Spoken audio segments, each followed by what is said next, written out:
ഈശോ മിശിഹായ്ക്ക് സ്തുതിയായിരിക്കട്ടെ. തെനാക്ക് ഫെബ്രുവരി 2-ാം തീയതി നമ്മുടെ കർത്താവ് ഈശോ മിശിഹായുടെ സമർപ്പണ തിരുനാൾ. സാധാരണ ഇതൊരു ഡേറ്റിൽ വരുന്ന തിരുനാളായതുകൊണ്ട് ദിവസങ്ങളിലും വരാൻ സാധ്യതയുണ്ട്. പക്ഷേ ഈ വർഷം അത് ഞായറാഴ്ച എത്തിയിരിക്കുന്നത് വലിയൊരു അനുഗ്രഹമാണ്. ഒരുപാട് പേർക്ക്, എല്ലാ വിശ്വാസികൾക്കും, ഞായറാഴ്ച കുർബാനയ്ക്ക് വരുന്ന എല്ലാ വിശ്വാസികൾക്കും ഇതിൻ്റെ തിരുക്രമങ്ങളിൽ പങ്കുചേരാനായിട്ടുള്ളൊരു അവസരമാകുകയാണ്. ദേവാലയത്തിന് പുറത്തുള്ളൊരു കപ്പേളയിലോ മറ്റോ തുടങ്ങുന്ന ആരാധനക്രമം, പ്രാർത്ഥനകളുമൊക്കെ തിരിപിടിച്ചുകൊണ്ട് ദേവാലയത്തിലേക്ക് പ്രവേശിച്ച് ദിവ്യബലി തുടരുകയാണ്. അപ്പോൾ ഇങ്ങനെ ഒരു പ്രത്യേക രീതിയിലുള്ളൊരു ആരാധനക്രമം നമുക്ക് ഇതിൽ കാണാനായിട്ട് സാധിക്കും. മോശയുടെ നിയമം അനുസരിച്ചുള്ളൊരു കർമ്മമാണ് ഇവിടെ പൂർത്തീകരിക്കപ്പെടുന്നത്. ഈ ശുദ്ധീകരണത്തിൻ്റെ ദിവസങ്ങൾ പൂർത്തിയായപ്പോൾ യേശുനാഥൻ തൻ്റെ മാതാപിതാക്കളാൽ ആനയിക്കപ്പെട്ടുകൊണ്ട് മറിയത്തിൻ്റെ ആ ശുദ്ധീകരണവും ഒക്കെ ആയിട്ട് ബന്ധപ്പെട്ടാണ് ഇതിനെ കാണാനായിട്ട് സാധിക്കുക, ഈ ഒരു തിരുനാളിനെ കാണാനായിട്ട് സാധിക്കുന്നത്. ഈ ഒരു തിരുനാൾ യഥാർത്ഥത്തിൽ ഈശോയുടെ ദേവാലയത്തിലേക്കുള്ള പ്രവേശനമാണ്. ഞാൻ ഈ അടുത്ത കാലത്തായിട്ട് എഴുതി ശാലോം പബ്ലിക്കേഷൻ പ്രസിദ്ധീകരിച്ച 33 നക്ഷത്രം മുതൽ ആകാശം വരെ എന്ന് പറഞ്ഞൊരു പുസ്തകമുണ്ട്. ഇങ്ങനെ 33 അധ്യായങ്ങളാണുള്ളത്. വലിയൊരു അധ്യായം ദേവാലയത്തെക്കുറിച്ചാണ്. ദേവാലയവും ഈശോയായിട്ടുള്ളൊരു ബന്ധം ഒരു 7 തലങ്ങളിൽ 7 തലം ഈശോയും ദേവാലയവുമായിട്ടുള്ള ഇടപെടൽ അതിനാണ് ഈ അധ്യായം കുറിച്ചിരിക്കുന്നത്. ഇതിനു മുമ്പൊരു ദേവാലയം എന്ന് പറഞ്ഞൊരു ദേവാലയത്തെക്കുറിച്ച് തന്നെ ഉള്ളൊരു പുസ്തകം ഉണ്ടായിരുന്നു, എക്ലേസിയ എന്നൊരു പുസ്തകം. ഈ വീഡിയോ ഫോളോ ചെയ്തു പോകുന്ന പലരും അത് ആവശ്യപ്പെടുകയും അത് വായിക്കുകയും ചെയ്തിട്ടുള്ളതാണ്. എന്നാലും ഈ അധ്യായത്തിൽ പറയുന്ന ഒരു 3 കാര്യങ്ങൾ ഒന്ന് വേദത്തിൽ പറഞ്ഞു പോവുകയാണ്. ഈശോ ദേവാലയത്തിലേക്ക് ഇടപെടുന്ന 3 സന്ദർഭങ്ങൾ. ഒന്നാമത്തെ സംഭവം നമുക്കറിയാം, ഈ സമർപ്പണ സമയത്താണ് ഈശോ ദേവാലയത്തിലേക്ക് കടന്നു വരുന്നത്. രണ്ടാമത്തത് 12-ാം വയസ്സിലുള്ള ദേവാലയ പ്രവേശനം. പക്ഷേ ഈ 12-ാം വയസ്സിലെ ദേവാലയ പ്രവേശനത്തിൻ്റെ ഭാഗം കുറിക്കുമ്പോൾ ലൂക്കാ 2-ാം അധ്യായത്തിൽ വ്യക്തമായിട്ട് എഴുതുന്നുണ്ട്, ആണ്ടുതോറും അവൻ മാതാപിതാക്കളോടൊപ്പം ദേവാലയത്തിൽ പോയിരുന്നു എന്ന് പറയുന്നുണ്ട്. അപ്പോൾ അത് പലാവർത്തി ഈശോ ദേവാലയത്തിൽ സന്ദർശിച്ചിട്ടുണ്ട്.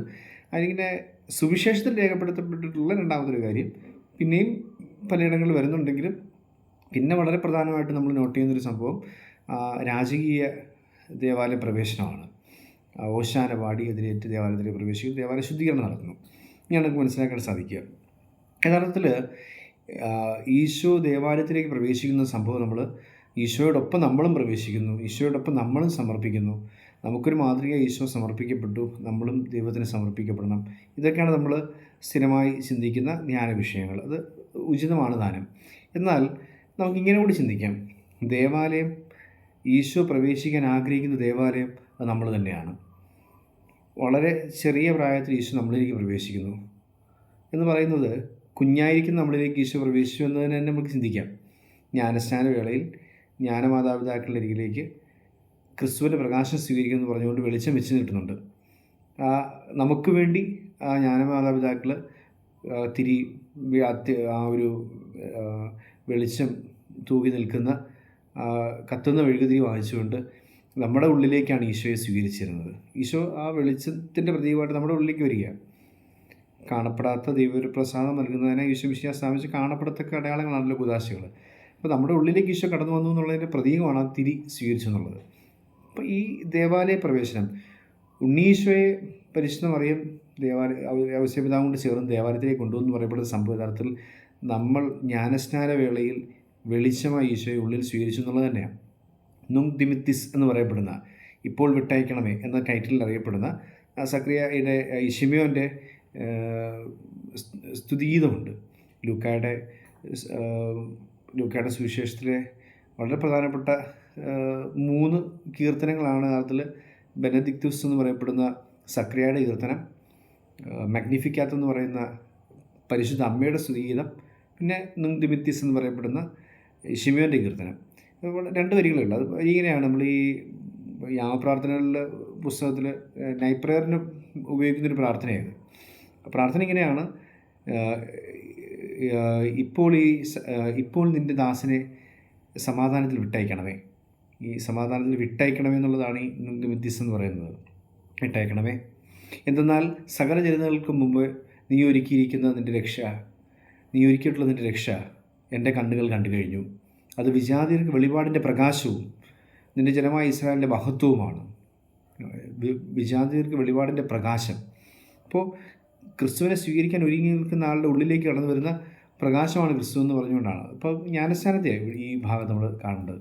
12-ാം വയസ്സിൽ ഈശോയെ ദേവാലയത്തിൽ സമർപ്പിച്ചു എന്ന് പറയപ്പെടുന്ന സംഭവം നമ്മൾ വായിക്കുമ്പോൾ കൃത്യമായിട്ടും ആ വചനപഠനത്തിൻ്റെ ഒരു പശ്ചാത്തലം നമ്മുടെ ജീവിതത്തിലുണ്ട് എന്നുള്ളതാണ്. നമ്മളിങ്ങനെ കാറ്റഗിസം എന്ന് പറയപ്പെടുന്ന പ്രക്രിയയിലൂടെ കടന്നു പോകുന്നൊക്കെ പറയുന്നതിന് നമ്മളിലേക്ക് ക്രിസ്തു കടന്നു വന്ന് നമ്മളെ പഠിപ്പിക്കുകയാണ്. നമ്മളാകുന്ന ദേവാലയത്തിലേക്ക് ക്രിസ്തു കടന്നു വന്ന് നമ്മളെ പഠിപ്പിക്കുക. 12 വയസ്സുള്ള ക്രിസ്തു ആ ഒരു പ്രായത്തിന് ഇണങ്ങിയ മട്ടിൽ ക്രിസ്തു നമ്മുടെ കാര്യങ്ങൾ പറഞ്ഞ് ബോധ്യപ്പെടുത്തുന്ന മതബോധനം എന്ന് പറയപ്പെടുന്ന ഒരു കാര്യത്തിലൂടെ നമ്മൾ കടന്നു പോകണം എന്നുള്ള ഓർമ്മപ്പെടുത്തലാണ് രണ്ടാമത്തെ ദേവാലയ പ്രവേശനം എന്ന് പറയപ്പെടുന്നത്. മൂന്നാമത്തെ എന്ന് പറയപ്പെടുന്നത് ഈശോ രാജകീയമായ രംഗപ്രവേശനം നടത്തുന്നു. യഥാർത്ഥത്തിൽ കുമ്പസാരം എന്ന കൂദാശയാണ് സ്വീകരിക്കുന്നത്. അത് ദേവാലയത്തെ ശുദ്ധീകരിക്കാൻ തന്നെ ഈശോ കയറി വരുന്നു എന്നുള്ളതാണ്. നമ്മളാകുന്ന ദേവാലയത്തെ ശുദ്ധീകരിക്കാൻ വേണ്ടി ഈശോ നമ്മളിലേക്ക് കയറി വരുന്നു. യഥാർത്ഥത്തിൽ അതിനകത്ത് കുമ്പസാരമുണ്ട്, കുർബാനയുണ്ട്. കുമ്പസാരവും കുർബാനയും എന്ന് പറയപ്പെടുന്ന 2 കാര്യങ്ങൾ നമുക്ക് കാണാൻ സാധിക്കും. ദേവാലയമായിട്ട് ബന്ധപ്പെട്ട വേറെയും രംഗങ്ങളൊക്കെ നമ്മൾ സുവിശേഷം വായിക്കുന്നുണ്ടെങ്കിൽ ഈ 3 കാര്യങ്ങൾ, ഈ 3 വളരെ നോട്ട് ചെയ്യപ്പെടുന്ന, വളരെ ശ്രദ്ധാപൂർവം കുറിക്കപ്പെട്ടിരിക്കുന്ന ഈ 3 സുവിശേഷ ഭാഗങ്ങളിലൂടെ നമ്മുടെ ജ്ഞാനസ്നാന ക്രമത്തെയും തുടർന്ന് വേദോപദേശത്തെയും മൂന്നാമത്തെ രാജകീയ പ്രവേശനം എന്ന് പറയുന്നത് കുമ്പസാരത്തെയും കുർബാനയും സൂചിപ്പിക്കുന്ന 3 ദേവാലയ പ്രവേശനങ്ങളാണ് സുവിശേഷത്തിൽ നമുക്ക് വായിക്കാൻ സാധിക്കുക. നമ്മൾ ഓർക്കേണ്ട ഒരു വസ്തുത, ഈ ഒരു ദിവസം സമർപ്പിതർക്ക് വേണ്ടിയുള്ളൊരു ദിവസമായിട്ടാണ് സഭ കരുതുന്നത്. സമർപ്പിതരുടെ ദിവസമായിട്ടാണ്. ഈശോയ്ക്ക് വേണ്ടി ജീവിതം സമർപ്പിച്ച സന്യാസിനികളുടെ ജീവിതത്തെ ഓർപ്പിക്കുന്ന രീതിയിലാണ് ഈ ദിവസത്തെ സൂചിപ്പിക്കുന്നത്. പൗരോഹിത്യത്തിന് മറ്റൊരു ദിവസമുണ്ട്, യഥാർത്ഥത്തിൽ അപ്പസ്തോലിക വ്യാഴമൊക്കെ ഉണ്ട്. പക്ഷേ സന്യാസത്തെ സൂചിപ്പിക്കുന്ന, കോൺസെക്രേറ്റഡ് ലൈഫിനെ സൂചിപ്പിക്കുന്ന ഒരു ദിവസമായത്. നിങ്ങൾ ഓർക്കുന്നുണ്ടാവും, ഈ 2014 ഫ്രാൻസിസ്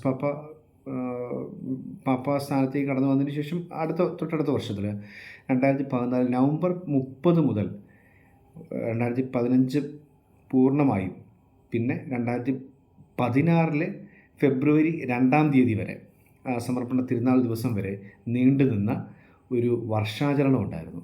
സമർപ്പിതരുടെ വർഷാചരണം, year for the consecrated life, സമർപ്പിതരുടെ ജീവിതത്തിന് വേണ്ടിയുള്ള വർഷാചരണം. ആ വർഷാചരണത്തിൽ വെയ്ക്ക് അപ്പ് ദ വേൾഡ് എന്ന് പറഞ്ഞുകൊണ്ടൊരു മോട്ടോയിലാണ് ആ വർഷാചരണം മുമ്പോട്ട് വന്നത്.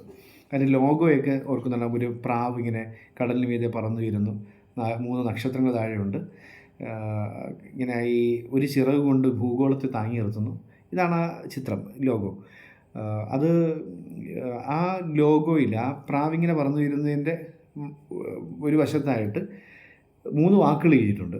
ആ 3 വാക്കുകൾ ഇതാണ്: ഗോസ്പൽ, പ്രോഫസി, ഹോപ്പ്. ഇതൊരു സമർപ്പിതൻ്റെ ജീവിതത്തെ സംബന്ധിക്കുന്ന കാര്യം മാത്രമല്ല, ജ്ഞാനസ്നാനം സ്വീകരിച്ചിട്ടുള്ള എല്ലാവരും തന്നെ സമർപ്പിതരാണ്. ഈ 3 വാക്കുകൾ വളരെ പ്രധാനപ്പെട്ട 3 വാക്കുകളാണ്. അതിൽ 3-ാമത്തെ വാക്ക് ഈ വർഷം, ഈ ജൂബിലി വർഷം ഏറെ പ്രധാനപ്പെട്ടത്, ഹോപ്പ് എന്ന് പറയപ്പെടുന്നത്, പ്രത്യാശ. 3 വാക്കുകൾ: ഗോസ്പൽ, പ്രോഫസി, ഹോപ്പ്. കുറച്ചുകൂടി വിശദമായിട്ട് ഇതിൻ്റെ ഒരു പാപ്പയുടെ ആഹ്വാനവുമായിട്ടൊക്കെ ബന്ധപ്പെട്ട് നമ്മൾ ചിന്തിക്കുകയാണെങ്കിൽ, യഥാർത്ഥത്തിൽ അന്ന് കോൺസെക്രേറ്റഡ് ലൈഫ് എന്ന് പറയപ്പെടുന്ന ആ ഒരു വർഷം ആചരിച്ചത് ലൂമൻ ജെൻഷ്യം എന്ന് പറയപ്പെടുന്ന, ജനതകളുടെ പ്രകാശം എന്ന് പറയപ്പെടുന്ന ഡോഗ്മാറ്റിക് കോൺസ്റ്റിറ്റ്യൂഷൻ, 2-ാം വത്തിക്കാൻ സുനഹദോസിൻ്റെ ഒരു പ്രമാണരേഖ പബ്ലിഷ് ചെയ്തതിൻ്റെ 50-ാം വാർഷികം പ്രമാണിച്ചാണ് യഥാർത്ഥത്തിൽ ഈ കോൺസെക്രേറ്റഡ് ലൈഫ്, ഈ year for the consecrated life എന്ന് പറയുന്നത് ആചരിക്കുകയുണ്ടായത്. അപ്പം അന്ന് ഈ 3 കാര്യങ്ങൾ പറഞ്ഞിട്ട് വളരെ വിശദമായിട്ട് പറഞ്ഞു പോകുന്ന ആ ഒരു പ്രബോധനത്തിനകത്ത് 3 കാര്യങ്ങൾ എടുത്തു പറയുന്നുണ്ട്. എന്തിനാണ് ഒരാൾ സമർപ്പിതനായി മാറുന്നത്? ആ സമർപ്പിത ജീവിതത്തിനെ സംബന്ധിക്കുന്ന 3 ധ്യാന വിഷയങ്ങൾ നൽകുന്നുണ്ട്. 3 ധ്യാന വിഷയങ്ങൾ ഇതാണ്. ഒന്നാമത്തത്, to look at the past with gratitude. ഇതിനാണ് സുവിശേഷം ആവശ്യമായിട്ടുള്ളത്. നമ്മുടെ ജീവിതത്തിലെ കഴിഞ്ഞുപോയ സകല കാര്യങ്ങളെയും നന്ദിപൂർവ്വം ഓർത്തെടുക്കാനുള്ള ദിവസമാണ് ഇത്. അപ്പോൾ നമ്മുടെ കഴിഞ്ഞൊരു വർഷ കാലയളവിൽ നമ്മുടെ ജീവിതത്തിൽ, അല്ലെങ്കിൽ കഴിഞ്ഞ കാലഘട്ടത്തിലുടനീളം ദൈവം നമ്മളിലേക്ക് ഇടപെട്ട കാര്യങ്ങളെയൊക്കെ സുവിശേഷം ചേർത്ത് വെച്ച് ചിന്തിക്കാനും ഓർത്തെടുക്കാനും വേണ്ടിയുള്ള ദിവസം. To look at the past with gratitude, gospel.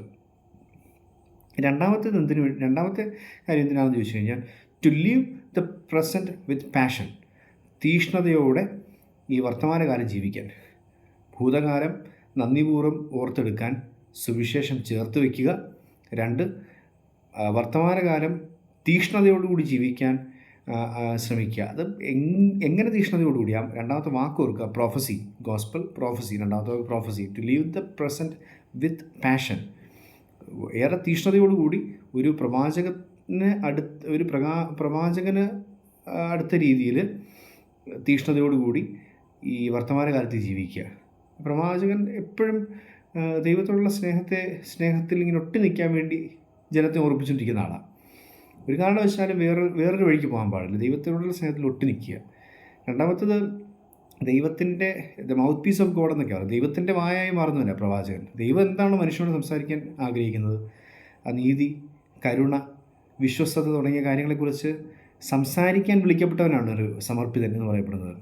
സന്യാസികൾ മാത്രം ഉദ്ദേശമില്ല. നേരത്തെ പറഞ്ഞ പോലെ ജ്ഞാനസ്നാനം സ്വീകരിച്ചിട്ടുള്ള എല്ലാവരും സമർപ്പിതരാണെന്നുണ്ടെങ്കിൽ നമ്മളെല്ലാവരും നീതിയെക്കുറിച്ച് സംസാരിക്കേണ്ടവരാണ്. അതിനാദ്യം നമ്മുടെ ജീവിതത്തിൽ നീതിബോധം ഉണ്ടാവണം. നമ്മുടെ ജീവിതം നീതിയിൽ കുത്തഴിഞ്ഞ് കിടന്നിട്ട് നീതിയെക്കുറിച്ച് വാദൂരാതെ പ്രസംഗിച്ചിട്ട് കാര്യമില്ലെന്നുള്ളതാണ്. അങ്ങനെ പ്രസംഗത്തിൽ ഏർപ്പെടുന്ന ആൾക്കാരുണ്ട്. ഇനി നീതിബോധം കെട്ടുപോയ ചില ജീവിതങ്ങൾ പ്രഭാഷണത്തിൽ ഏർപ്പെടുന്നതായി കാണാൻ സാധിക്കും, മറ്റുള്ളവർ ഉപദേശിക്കുന്നത്. പക്ഷേ നീതിബോധം ഉണ്ടായി, നമ്മുടെ ജീവിതത്തിൽ നീതിബോധം ഉണ്ടായിരിക്കുക, മറ്റുള്ളവരോട് നീതിയെക്കുറിച്ച് സംസാരിക്കുക, നീതിയെക്കുറിച്ച് ഓർമ്മപ്പെടുത്തുക, കരുണയെക്കുറിച്ച് ഓർമ്മപ്പെടുത്തുക. അങ്ങനെ ഒരു പ്രൊഫറ്റിക് റോളുണ്ട്. ക്രൈസ്തവ ജീവിതത്തിനൊരു പ്രവാചകത്വ ദൗത്യമുണ്ട്. അതിനെക്കുറിച്ച് നമ്മൾ മറന്നു പോകുന്നുണ്ട്. അവനവനോട് തന്നെ പ്രവചിക്കുക, അല്ലെങ്കിൽ പ്രഘോഷിക്കുക, പിന്നെ അവനോടും പ്രഘോഷിക്കാൻ സാധിക്കുക. അതാണ് ഈ to live the present with passion എന്ന് പറയുന്നത് അർത്ഥമാക്കുന്നത്. ഒരു പ്രൊഫറ്റിക് പാഷൻ, ഒരു പ്രവാചകത്വ തീഷ്ണതയോടുകൂടി ജീവിക്കുക. തെറ്റാണെന്ന് പറയാൻ പറ്റത്തക്ക രീതിയിൽ ആർജവത്തോടുകൂടി ജീവിക്കാൻ സാധിക്കുക. വായടച്ച് പിടിച്ച് ജീവിക്കുന്നതല്ല. താൻ സംസാരിക്കേണ്ട ഇടങ്ങളെക്കുറിച്ച് കൃത്യമായ ബോധ്യം ഉണ്ടായിട്ട് വായടച്ച് പിടിച്ച് ജീവിക്കുക, പ്രതികരിക്കാതിരിക്കുക എന്നുള്ളതല്ല. കൃത്യമായ അളവിൽ പ്രതികരിക്കുക, വളരെ ജെൻറ്റിലായി പ്രതികരിക്കുക, തിരുത്തുക. തിന്മയാണെങ്കിൽ തിന്മയാണെന്ന് പറയാൻ സാധിക്കുക. തിന്മയുടെ വലിയ പ്രമുഖരുടെ കൂട്ടായ്മ കണ്ടാൽ പോലും സംസാരിക്കാൻ സാധിക്കുക. ഇതൊക്കെ പ്രവാചകത്വ ദൗത്യമാണ്. 3, to embrace the future with hope. അതാണ് മൂന്നാമത്തത്. ഭാവിയെ പ്രത്യാശയോടുകൂടി പുണരുക, പ്രത്യാശയോടുകൂടി ആലിംഗനം ചെയ്യുക. To embrace the future with ഹോപ്പാണ് മൂന്നാമത്തത്. അത് വളരെ കാര്യമായിട്ട് നമ്മൾ ഈ ഒരു വർഷം ധ്യാനിക്കുന്നൊരു വിഷയം കൂടിയാണ് പ്രത്യാശ എന്ന് പറയപ്പെടുന്നത്. പ്രത്യാശയോടുകൂടി ഭാവിയെ പുൽകുക എന്ന് പറയപ്പെടുന്നൊരു കാര്യം. ഇങ്ങനെ ഗോസ്പൽ, പ്രോഫസി, ഹോപ്പ് എന്ന് പറയപ്പെടുന്ന 3 വാക്കുകൾ സമർപ്പിതരെന്ന് സ്വയം ചിന്തിക്കുന്ന, അതായത് ജ്ഞാനസ്നാനം സ്വീകരിച്ചിട്ടുള്ള സകലരും ഈ 3 കാര്യങ്ങളെ ഗൗരവപൂർവ്വം പരിഗണിക്കേണ്ടതായിട്ടുണ്ട്. ജീവിതത്തിലേക്ക് സുവിശേഷം ചേർത്ത് വെച്ച് ജീവിക്കുക. അപ്പോൾ കഴിഞ്ഞ കാര്യങ്ങൾ ഇനി എത്ര വേദനാജനകമായ കാര്യങ്ങളാണെന്ന് പറഞ്ഞാൽ പോലും അതിനെല്ലാം നന്ദിപൂർവ്വം ഓർത്തെടുക്കാൻ സാധിക്കും. To look the past with gratitude. ഇപ്പോൾ ജീവിച്ചുകൊണ്ടിരിക്കുന്നിടത്ത് വിട്ടുവീഴ്ചകളില്ലാതെ നീതിക്കും കരുണയ്ക്കും വിശ്വസ്തയ്ക്കും വേണ്ടി നിലകൊള്ളുവാനായിട്ട് സാധിക്കും. To live the present with passion, prophetic passion. മൂന്നാമത്തത്, to embrace the future with hope. ഇനി വരാനിരിക്കുന്ന കാലഘട്ടത്തെ, അല്ലെങ്കിൽ ഭാവി കാലത്തെ പ്രത്യാശയോടുകൂടി പുലരാൻ സാധിക്കും. ക്രിസ്തുവിലുള്ള പ്രത്യാശയോടുകൂടി, ക്രിസ്തുവിൽ ശരണപ്പെട്ടുകൊണ്ട് പുൽകാനായിട്ട് സാധിക്കും. ഇതാണ് 3 കാര്യങ്ങളായിട്ട് നമുക്ക് കാണാനായിട്ട് സാധിക്കും. ഇപ്പോൾ ഈശോയുടെ ഈ സമർപ്പണ തിരുനാളിൽ അന്ന് വർഷങ്ങൾക്ക് മുമ്പ്, ഒരു 10 വർഷങ്ങൾക്ക് മുമ്പ് നമ്മൾ ആചരിച്ച സമർപ്പിതരുടെ വർഷാചരണത്തിൽ പറഞ്ഞ ഈ വാക്കുകളെ ഒന്നുകൂടി ഓർത്തെടുത്തിട്ട് ഗോസ്പൽ, പ്രോഫസി, ഹോപ്പ് എന്ന് പറയപ്പെടുന്ന 3 വാക്കുകൾ വളരെ അർത്ഥപൂർണമായ രീതിയിൽ ജീവിതത്തോട് ചേർത്ത് പിടിക്കാനുള്ള, അങ്ങനെ ഒരു നമ്മളിലെ സമർപ്പിത ജീവിതം നമ്മൾ പറയാറുണ്ട്. ഈ ഫ്രാൻസ് സാലസിൻ്റെ ഭക്തിമാർഗ പ്രവേശനം എന്ന് പറയപ്പെടുന്ന പുസ്തകത്തിൽ പറയുന്നത് എല്ലാ തരം ജീവിതങ്ങളിലും സന്യാസം ഉണ്ടെന്നാണ് പറയുന്നത്. ഏതൊരു ജീവിതത്തിനും സന്യാസമാണ്. അതിൻ്റെ പ്രകൃതത്തിന്, അതിൻ്റെ നേച്ചറിന് വ്യത്യാസം ഉണ്ടായിരിക്കും, അതിൻ്റെ ഒരു രീതിക്ക്, സ്റ്റൈലിലൊക്കെ വ്യത്യാസമുണ്ട്. പക്ഷേ എല്ലാത്തിനും സന്യാസമുണ്ട്. നമ്മൾ ഏത് മേഖലയിൽ, ഏത് പ്രായത്തിൽ, ഏത് ജീവിത സാഹചര്യത്തിൽ ജീവിക്കുകയാണെങ്കിലും അതിനകത്തെല്ലാം ഒരു സന്യാസമുണ്ട്, ഒരു സമർപ്പിത ജീവിതമുണ്ട് എന്ന ബോധ്യത്തിൽ ഈ 3 വാക്കുകളെ നമ്മുടെ ജീവിതത്തോട് ചേർത്ത് പിടിച്ചുകൊണ്ട് ജീവിക്കാൻ ശ്രമിക്കാം. ദൈവം നമ്മെ അനുഗ്രഹിക്കട്ടെ.